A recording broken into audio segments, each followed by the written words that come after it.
and the start of the council meeting. Just to let you know, the meeting is being recorded, and a recording of the video will be made available on the council's YouTube website in the next few days. Just to say, if we do have any technical problems this afternoon with the meeting, we will suspend the meeting for a short period to rectify those so that we can proceed. And I will now hand over to the Chairman of Council. Thank you very much. Thank you, Andrew, and welcome everybody to this meeting, a special meeting of Sedgemoor District Council on Wednesday, the 25th of November. We'll start as usual with the roll call, and I believe, Steve, you are going to do that for us today. Yep, that's correct. Thank you, Chairman. Good afternoon, members. I'll take the usual roll call. So if you could just please confirm that you are present and that you can see and hear everybody, please. We'll start with Councillor Bartlett. Hello, yes, I confirm that I am here and I can see and hear everything. Thank you. Councillor Betty. Good afternoon, I can see and hear everything, thank you. Thank you. Councillor Bolt. Likewise, can see and hear everything. Thank you. Councillor Bradford.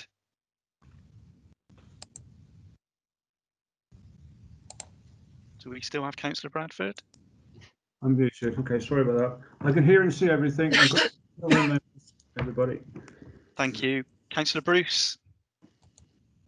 Hello, Councillor Hilary Bruce, member for Water Affairs, and I can confirm that I can see and hear everything. Thank you. Thank you. Councillor Caswell. Good afternoon, everybody. Yes, I'm here and I can clearly see and hear everything. Thank you. Councillor Clayton. Yeah, Councillor Peter Clayton, Chairman of Council, and I can see and hear everything. Thank you. Thank you. Councillor Cordiner. Yep, good afternoon. I can confirm I can see and hear everything. Thank you. Councillor Costello. Yes, thank you. Ward Councillor Wedmore and Mark, I can see and hear everything. Thank you. Thank you. Councillor Crowe. I'm here, and yes, I can see and hear everybody. Thank you. Councillor Duddridge. Yeah, good afternoon, everybody. I can see and hear everything. Thank you. Councillor Dyer. Yeah, I'm on the phone. I can hear. I think Layla was going to send me a link. I don't know if that's possible. I've got computer problems. Thank you. Okay. Thank you, Councillor Dyer. I'm sure Layla will be trying to sort that out. Councillor Facey. Yes, good afternoon, members. I can confirm I can see and hear everybody. Thank you. Councillor Filmer.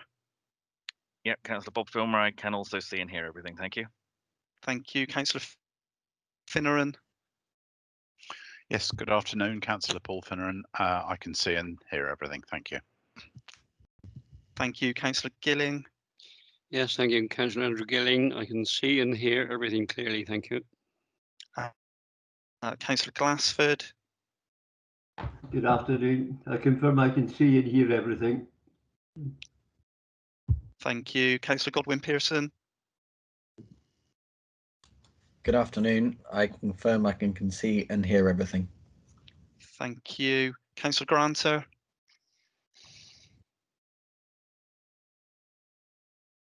Do we have Councillor Granter? Okay. Councillor Grimes. Good afternoon. Councillor Tony Grimes, can see and hear everything. Thank you. Thank you. Councillor Harvey. Good afternoon. I can see and hear everybody. Thank you. Thank you. Councillor Healy, MBE. Yes, thank you. Good afternoon, everybody. I can confirm I can see and hear everything clearly. Thank you. Thank you. Councillor Hendry. Thank you. Yes, I confirm I can see and hear everything clearly. Thank you. Thank you. Councillor Hayward. Do we have Councillor Hayward? No. Okay. Councillor Human. No, Councillor Human. Councillor Keane. Good afternoon, colleagues. Yes, I confirm I can see and hear everybody. Thank you. Councillor Kingham. Yes, good afternoon, Councillor Stuart Kingham. I can confirm I can see and hear. Thank you. Councillor Levy. afternoon. I confirm I can see and hear everything. Thank you. Thank you. Councillor Lilly. Good afternoon. I confirm I can see and hear everything. Thank you. Thank you. Leader of Council, Councillor McGinty. Yeah, Councillor Duncan McGinty here, and I can see clearly now and hear as well. Thank you. Thank you. Councillor Matthews. Yeah, Councillor Alan Matthews, I can see. Thank you. Councillor Matherley. Councillor Lisa Methley, I can see and hear clearly. Thank you. Thank you. Councillor Murphy. Do we have Councillor Murphy? Okay. Councillor Pay. Good afternoon. I can confirm I can see and hear everything. Thank you. Thank you. Councillor Pearce. Good afternoon. I confirm I can see and hear everyone. Thank you. Thank you. Councillor Perry. Okay. Councillor Perry. Okay. Councillor Redman. Yes, good afternoon, Councillor Lee Redman, Councillor for Hamp Division. Yes, I can see and hear everything. Thank you. Thank you. Councillor Evans. Hello, good afternoon. Councillor Bill Revens, North Petherton Ward, Leader of the Liberal Democrat Group. I can confirm I can see and hear everything. Thank you. Thank you. Councillor Riches. Yes, good afternoon. Charlie Riches from Cheddar and Shipham, and I can see and hear you all. Thank you. Councillor Rodriguez.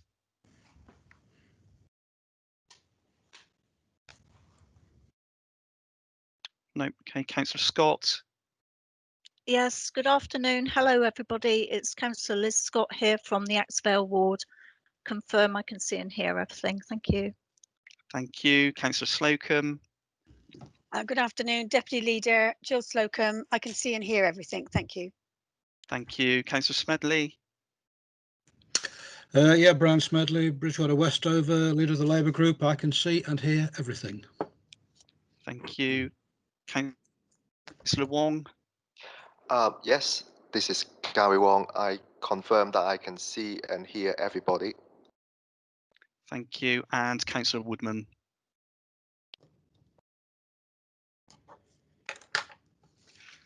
Councillor Woodman? No, Councillor Woodman. Okay, thank you, members. Thank you, Steve. Couple of points in the chat. Councillor Dyer is now in. Councillor Human is on his way. And thank you, members. If you could put, if you do wish to speak, if you could put it in the chat rather than raising your hand, it does make it a lot easier. We have some officers with us again today. And if we could start with Chief Exec Alison, please. Thank you, Chairman. Alison Griffin, Chief Executive, and I can confirm I can see and hear everything perfectly. Thank you. Thank you. Doug Bamsey. Doug Bamsey, Chief Director. I can confirm I can see and hear. Thank you. Thank you. Andrew Melhuish. Yes, thank you very much, Chairman. Andrew Melhuish, Democratic Services. I can see and hear everything today. Thank you. Okay. Stephen Hellard. Yes, thank you, Chairman. And Steve Hellard, Deputy Monitoring Officer. I can confirm that I can see and hear everyone. Thank you. Thank you. Do we have Claire Fawn with us? No. If not, I'll move on. Stuart Howler. No. Teresa Harvey. Good afternoon. Yes, I'm Teresa Harvey, Assistant Director. I can think. Thank you. Bob Brown. Good afternoon, everybody. Bob Brown, Strategic Director. I can confirm I can see and hear everyone. Thank you. And Anna Mears, is she with us? Yeah. Excellent. Sorry. Yeah. Hi, Anna Mears here, Climate Emergency Graduate Support. I can confirm that I can see and hear everybody. Wonderful. Thank you. Have I missed anybody? No. Excellent. No, Chairman. Thank you, everybody. Human's just arrived. Sorry. Oh, excellent. Thanks. Councillor Human, can you hit? Yeah, I can hear and see you. Thank you. Excellent. Thank you. We'll start the agenda proper then with apologies. Can we have apologies, please? Yes, Chairman. Apologies. Wonderful. Thank you. And we go into any other apologies from the floor? No. No. Thank you. Declarations of interest. I am a county councillor and will be declaring a personal interest. I think it's probably right that all county council would want to declare a personal interest. Does any county councillor not want to declare an interest on this? I think would be the easiest way around rather than going through everybody again.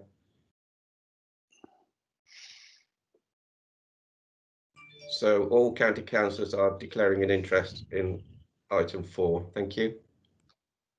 Thanks. Public speaking time. We have no members of the public wishing to speak. And then we move on to the main item, item 4, recommendation from the executive, the Somerset Climate Change Strategy. And the recommendation from the executive will be to recommend full council to approve the Somerset Climate Emergency Strategy and draft strategic action plan. And I believe that's going to be proposed by the leader, Councillor McGinty. Yeah, happy to move. Thank you, Chairman. I believe Teresa is going to give us a quick hybrid presentation of the salient points for this afternoon. I don't wish to go over probably an awful lot of ground that's been covered at the various meetings en route to getting towards a special full council meeting, but I'm sure there will be time for debate and questions should they arise following the presentation. Thank you, Chairman. Thank you. Do we have a seconder for that before we go into the presentation? Yes, Chairman. Yes, Janet Chairman. Keane. Sorry. Thank you, Councillor Keane. Councillor Bob Phil has also declared an interest as part of the Task and Finish group. Thank you. All right, over to you, Teresa, if you would, please. Thank you, Chairman, and good afternoon, councillors. Andrew, I hope we'll be able to put up my slides on the screen a moment, but I just wanted to spend 5 minutes just to go over and give you a bit of reassurance of how we've actually got to the point. So it's not about, I'm not going into the detail of the strategy, I just want to say how we've got here through the governance routes from the very start. So Andrew, if I could have just the next slide up, please. As you're all aware, we've all councils in Somerset have declared a climate emergency to really to meet carbon neutrality by 2030. And the chief execs and the leaders recognise that to actually do this and make this meaningful, we really all have to work together. So they set the strategic leadership there for all 5 councils to work closely together and produce one document. So there was agreed a cross-country, cross-authority resource and governance strategy structure, which is led by the strategic management group, of which I was one of those. We then had another group of councillors, each authority represented, of the portfolio holders, which for our council was Councillor Janet Keane, and this group really gave the strategic overview and steerage on the priorities around the strategy. And then there were plenty of checks and balances built in, and especially the scrutiny task and finish group, who were represented Sedgemoor, councillors Kathy Pearce and Councillor Brian Smedley, where we did take specific topics in and again listen to all the different views that were coming around the table, of which there were many, to try and pull together and make sure we were going to bring a document at the end that all councils would be reasonably comfortable in signing up to. I'm saying reasonably because it is such a massive subject that not everyone is going to have everything in there that they want in there at this point of time. And I'm hoping that you all have at least seen the strategy and given it a quick read through, but you will see that it's on a thematic approach, and that's how we agreed to do the work. So we had a number of work streams which are on the screen there, led by different organisations, and for Sedgemoor we led on the built environment work stream. So we've now got it to a point where, like I said, we think we've got it to a point where this is going to be a really useful document that is actually going to set the way forward for actually the implementation of the action plan itself. So subject to it all being signed off by all the councils, and I believe we are the last ones today, we can then go into implementation mode. I have taken this to the community scrutiny group, who made quite a few comments, which we are going to take forward, and it's been to exec today, and hence we're at full council this afternoon. Andy, could I just have the next slide, please?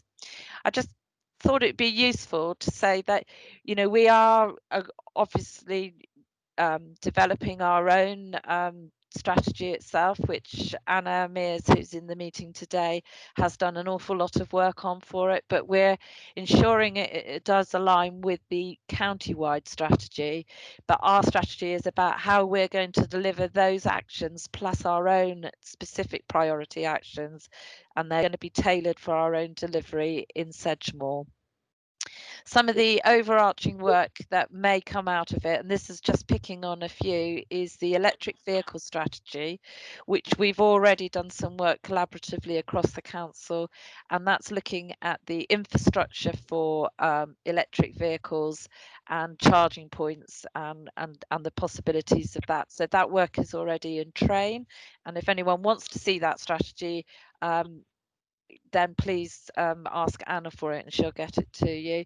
The other things that are written large is actually lobbying for changes on a national level, and I've particularly picked out planning, regulation and guidance here because we've got great ambitions in Somerset and in Sedgemoor to deliver the carbon neutrality of 2030, but some of our ambitions can be frustrated by some of the national guidance and actually how we can interpret that on a local level. So part of this strategy is to bring one voice to Somerset so that we've got more strength in that lobbying side of work. And the other one I've picked out here is energy and retrofit of homes, because it's probably the bit I know most of.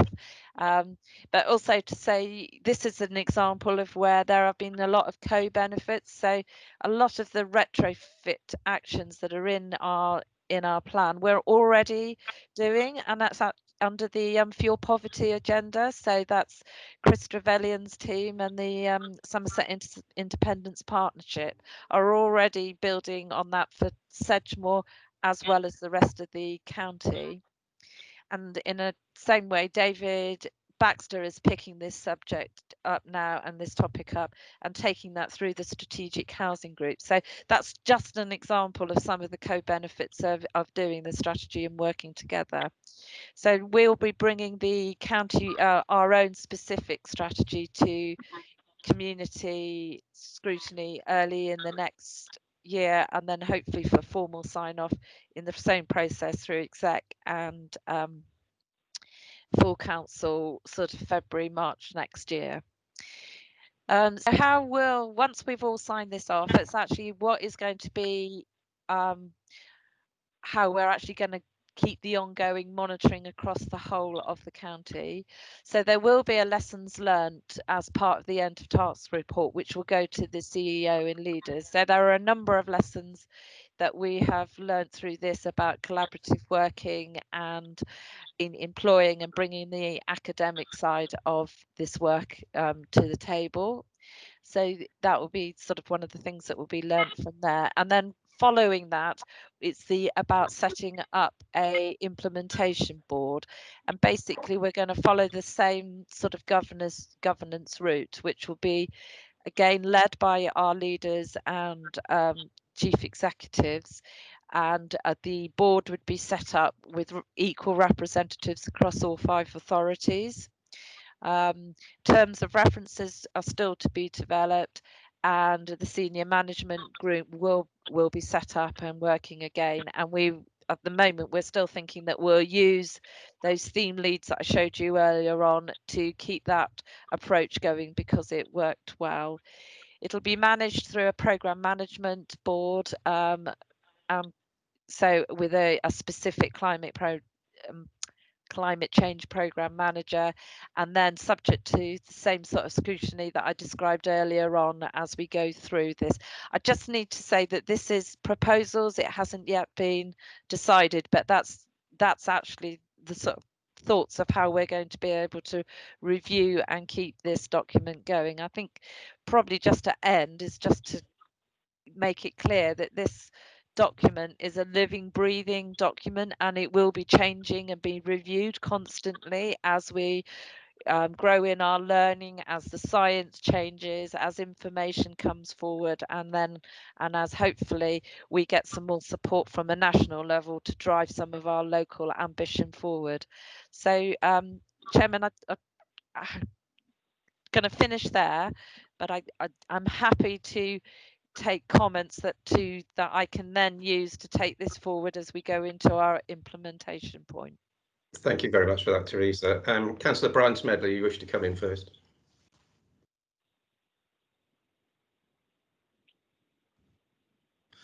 Yes, thank you. I'd just like to respond on behalf of our group to this, well thought out and well produced strategy.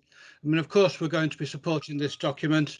But we need to recognise at the same time that it's only a start. As I reminded people at Executive this morning, Noah didn't save all those animals by just passing a motion at council. There's quite a lot of infrastructure that needs to be put in place first. And to develop that point, I'd like to say Rome wasn't built in a day. If it had been, it would have probably fallen straight down, particularly if this government had appointed the contractors. But what I'm like to say really is we're at step one in this, and getting this strategy supported is the important part of this at this stage. The problem is that the final step isn't as far away as people think. We need to be looking at the year 2030 as identified, and that's really not long. It took Leeds United 16 years to get back in the Premiership. So there's a lot of work to be done in a short space of time. And if we can keep a bit of unity about this, unity of purpose, we can focus on a common goal. And so we welcome this, we support it. But we know that this means being open to new ideas and facing up to the fact that long-held beliefs and practices might need to change, and now, not later, because at some stage there might not be a later. Climate change needs to be at the top of all our agendas. For instance, at last night's Bridgewater Transport Forum, we discussed it there. People enthused about cycling, walking, public transport, agreeing things like this were the future. And people talked about electric vehicles maybe not being the answer for everyone. Hybrid vehicles certainly not being. What you give with one hand, you take back with the other.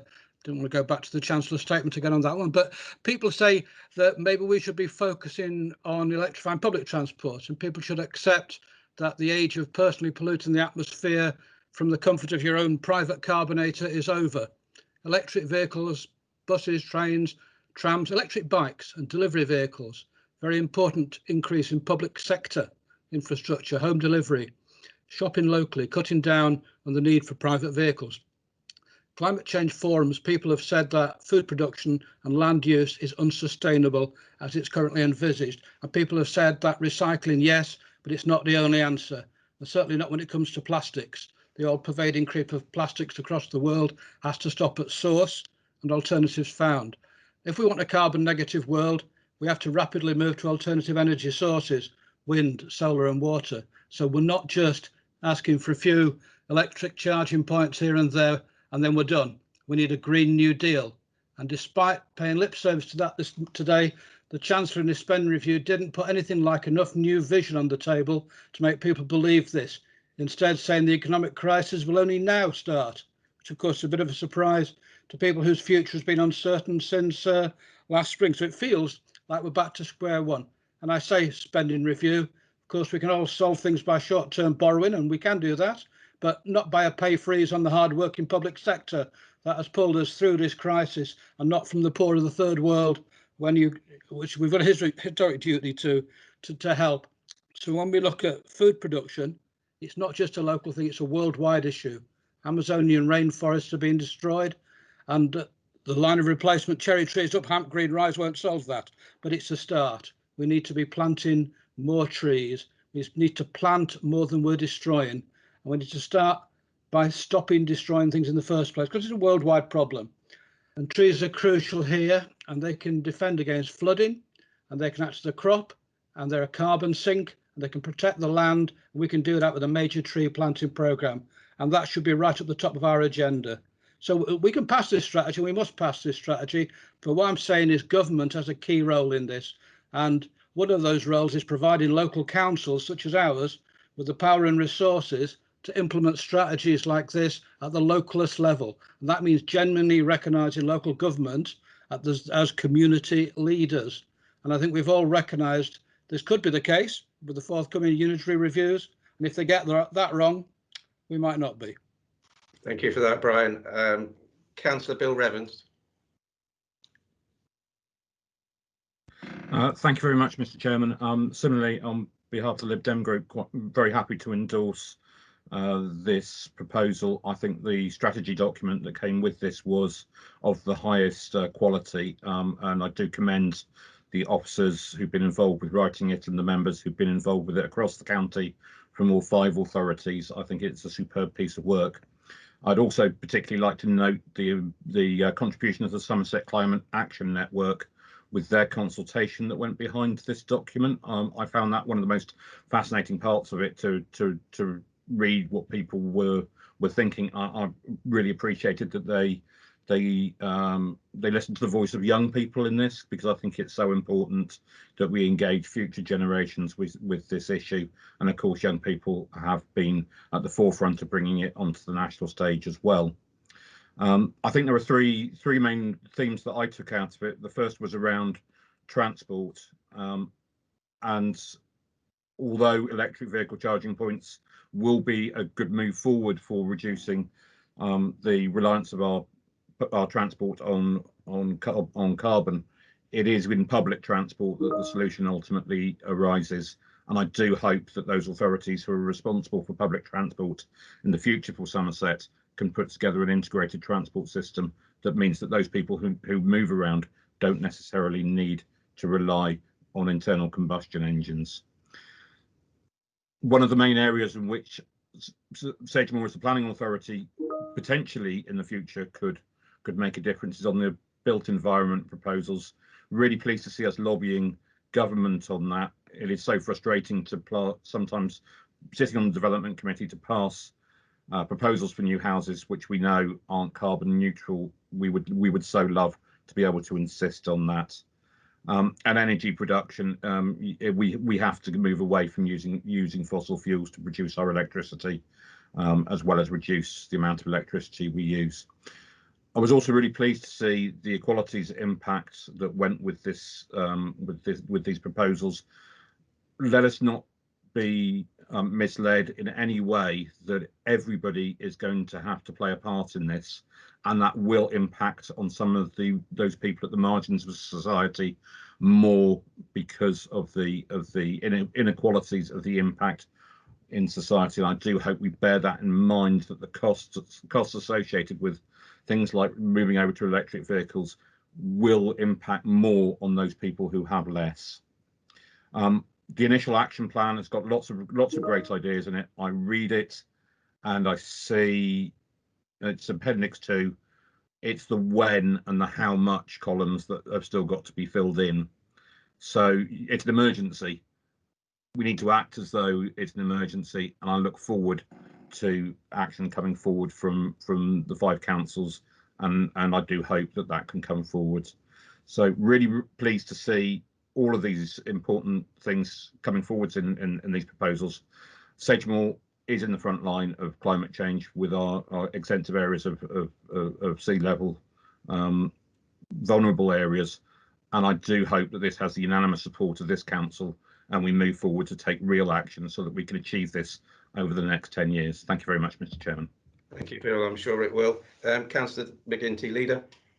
Yeah, thank you. I'm not going to say too much. I'm just going to say that the built environment is certainly an area that we need to lobby for, particularly with the government white paper and the new planning bill that will no doubt hit us soon. It needs to be influenced by climate change, and it needs to come forward so that we can actually play a more vital role in what is built locally and how it's built locally. I mean, one of those problems, as Bill, Councillor Evans has said, and it's a worry to me, is the inequalities that this could provide to a large or increasingly larger section of our population, both locally and within the county.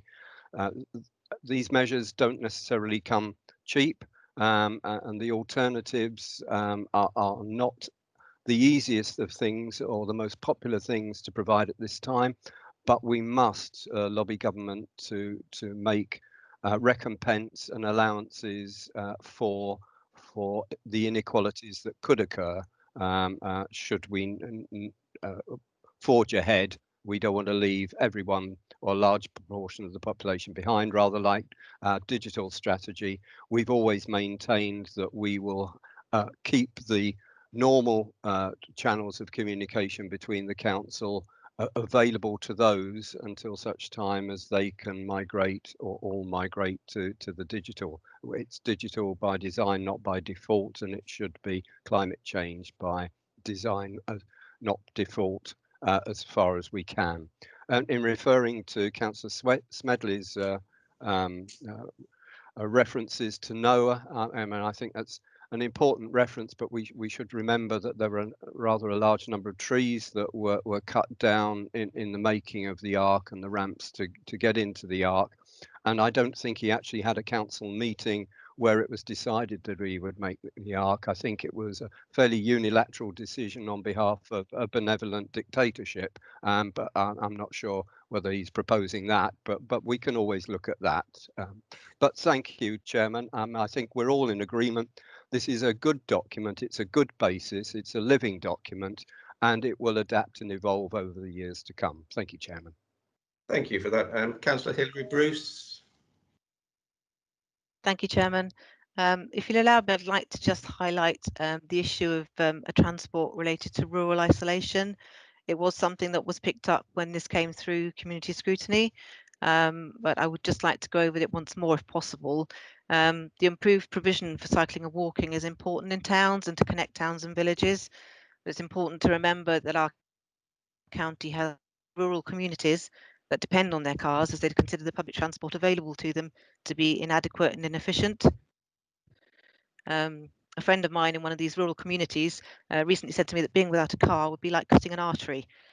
So improving public transport services is therefore essential. However, reality means that public transport will not be suitable for all journeys and cars will still be needed. The aim has to be to reduce the number of cars on the road. If we are to change people's behaviour, there has to be a viable alternative to personal car ownership. That means looking at a combination of improved public transport and pooled transport schemes with shared cars, e-bikes and bikes. So it'd be very important to work with parishes and community groups to find solutions to meet the needs of the communities without leaving anyone behind. Thank you. Yep, quite right. Thank you. Councillor Bob Filmer. Thank you, Chairman. Also want to welcome this strategy. I think it, as has been said by other speakers, this is very much the start of the process, and it's how we move forward from here that's going to be important. But I mean, we've got to this stage by managing to work across the councils, across the whole of Somerset, and across all the parties and political persuasions. People have come together for this document, and I think it's important that we go ahead on that basis, because ultimately there is so much we can do as councillors. But if this is going to be successful, as others have said, we need to be able to successfully lobby government of whatever persuasion they happen to be at the time, and also to persuade the public that they want to actually be involved with making this happen. And I think we stand a much better chance of doing that if we can actually come together and work across lines on issues like this, and try and avoid some of the entertaining but possibly not quite so constructive party political stuff that we could all descend into if we want to. But hopefully, as I say, we can come together unanimously today and see this move forward. Thank you, Chairman. Thank you also, Bob. Councillor Janet King. Thank you. I'd like to thank both Brian and Bill for your very kind words and your supportive words. To pick up Bill's point of both the inequalities and the changing habits, there are many partner organisations that are not mentioned in this document, but they are dedicated to the same objective. And one of them does promote very strongly that in addition to a climate emergency, we have an ecology emergency, and all parts and all people, both corporate and private individuals, have a part to play there, and one of which is voluntary groups at the moment, will be looking at how we can promote more self-sufficiency in our food production, particularly in the food that is grown rather than processed. And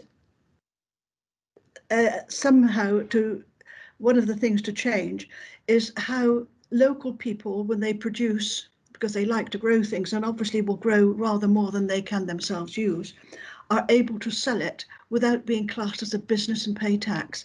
It's all very well for people to sell at the garden gate. That's very much more modest than someone who's got allotments, who produce far more than they can use. Giving to a charity is one thing, but being able to sell and then plough any little profits back into more seeds, more growth, and promoting the health of their soil, all of that, these are changes which can be cascaded down, and we hope will cascade down through the community, through parishes and through voluntary groups and private people. So thank you all of you for the support and the kind words you've given. Thank you, Janet. Kathy Pearce, Councillor Pearce. Thank you, Chairman. Yes, I'd like to add to all the positive comments that have been made today, and also thank Councillor Keane and the key officers at Sedgemoor, Teresa and Anna, for championing this the climate emergency strategy. I think this really should be a watershed moment, actually, from the time when the original motion was agreed at Council several months ago now. This has come a long way, and I think it's been testament to cross-party and cross-district and county council working. It's wide-ranging in its aims, which we must adhere to, from the corporate and looking at divesting from carbon emission investments down to individual choices. So in going forward, I think really key is how we liaise with communities and parish and town councils so that we're taking everybody forward from us. And although Sedgemoor is particularly vulnerable to climate change and coastal flooding, it's only by everybody working together that we can make that change. And an officer said at one of the community scrutiny committees that going green at the moment is currently a lifestyle choice, which I think it is, but it should be the norm. So I think it is by working together with everybody, pushing this agenda forward, that we can make it that way. So thank you for all involved. Thank you for that. And lastly, it looks like leader, Councillor Duncan McGinty. Yes, thank you, Chairman. I didn't want to go on too long. I just wanted to, in moving the motion again, I'd like to acknowledge the high degree of work that's been put in by many officers throughout the county of Somerset, but particularly Teresa and Anna, who has lived this over the last, well, 6-7 months. I'm sure we would have all liked this to have come forward sooner, but the current COVID situation has put a delay on it. But nonetheless, that delay, I think, has made for a better document to start us off on the road to protecting the climate. So thank you to all members, and thank you for your comments. And this won't be the end of it. As you know, this will be just the beginning. And it is, as I've said, and as Teresa has said, a living document that will evolve over the years that we have it with us. Thank you. Thank you, Leader. Well, we'll now have to take a vote. It does seem to have cross-party support, and I've heard nothing against. So is there, I'm going to propose that I take the vote as anybody against or abstaining. Could they speak now or put it in the chat, please?